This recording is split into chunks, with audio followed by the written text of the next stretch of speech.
केंद्रीय मंत्री नितीन गडकरींनी नेमकी काय प्रतिक्रिया दिली आहे आपण ते देखील पाहूया। बिहार की जनता ने एनडीए को जिस प्रकार से समर्थन दिया है वो बहुत ऐतिहासिक है। बिहार में रोड, पानी, बिजली, उद्योग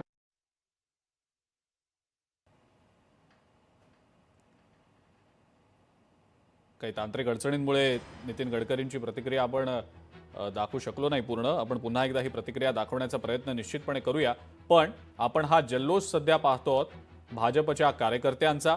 हा जल्लोष सध्या फक्त बिहार किंवा पाटण्यापुरता मर्यादित नाहीये, तर संपूर्ण देशभरामध्ये भाजपची जितकी कार्यालय आहेत त्या कार्यालयांमध्ये जल्लोषाचं वातावरण सध्या पाहायला मिळत आहे। आणि हा जल्लोष पुढचे काही दिवस असाच राहण्याची शक्यता आहे जोपर्यंत एनडीएचं सरकार बिहारमध्ये बनत नाही। राजकीय समीकरणं आता या पुढच्या काळात नेमकी कशी जुळवली जातात हे देखील पाहणं महत्त्वाचं असेल।